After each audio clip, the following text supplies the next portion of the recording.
काफ़ी समय पहले की बात है। प्रतापगढ़ नाम का एक राज्य था। वहाँ का राजा बहुत अच्छा था, मगर राजा को एक सुख नहीं था। वह यह कि उसके कोई भी संतान नहीं थी और वह चाहता था कि अब वह राज्य के अंदर किसी योग्य बच्चे को गोद ले ले ताकि वह उसका उत्तराधिकारी बन सके और आगे की बागडोर को सुचारू रूप से चला सके। और इसी को देखते हुए राजा ने राज्य में घोषणा करवा दी कि सभी बच्चे राजमहल में एकत्रित हो जाएं। ऐसा ही हुआ। राजा ने सभी बच्चों को पौधे लगाने के लिए भिन्न भिन्न प्रकार के बीज दिए और कहा कि अब हम 6 महीने बाद मिलेंगे और देखेंगे कि किसका पौधा सबसे अच्छा होगा। महीना बीत जाने के बाद भी एक बच्चा ऐसा था जिसके गमले में वह बीज अभी तक नहीं फूटा था, लेकिन वह रोज़ उसकी देखभाल करता था और रोज़ पौधे को पानी देता था। देखते ही देखते 3 महीने बीत गए। बच्चा परेशान हो गया। तभी उसकी माँ ने कहा कि बेटा धैर्य रखो, कुछ बीजों को फलने में ज़्यादा वक्त लगता है। और वह पौधे को सींचता रहा। 6 महीने हो गए।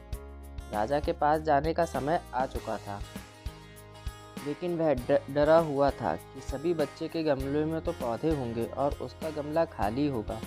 लेकिन वह बच्चा ईमानदार था और सारे बच्चे राजमहल में आ चुके थे। कुछ बच्चे जोश से भरे हुए थे क्योंकि उनके अंदर राज्य का उत्तराधिकारी बनने की प्रबल लालसा थी। अब राजा ने आदेश दिया, सभी बच्चे अपने अपने गमले दिखाने लगे, मगर एक बच्चा सहमा हुआ था क्योंकि उसका गमला खाली था।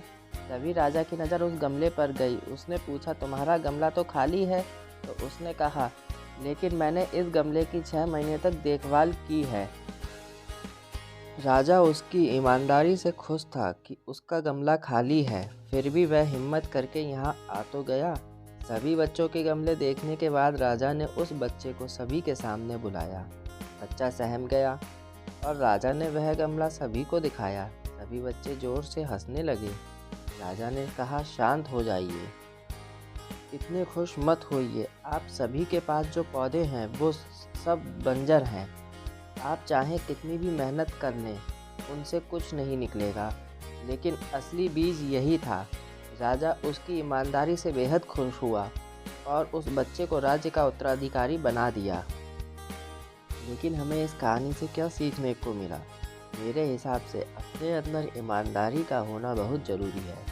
अगर हम खुद के साथ ईमानदार हैं तो जीवन के किसी न किसी पड़ाव में सफल हो ही जाएंगे, क्योंकि हमारी औकात हमें ही पता होती है। हम खुद को पागल बनाकर खुद का ही नुकसान करते हैं। फाइनली मुझे उम्मीद है कि आपको भी यह मोटिवेशनल स्टोरी अच्छी लगी होगी। अगर आप और भी मोटिवेशनल स्टोरी को पढ़ना चाहते हो तो आप बिल्कुल सही जगह पर हो। यहाँ पर आपको छोटी छोटी लेकिन प्रेरणादायक कहानियों का खजाना मिलेगा। आपको कीमती समय देने के लिए दिल से आपका शुक्रिया। धन्यवाद।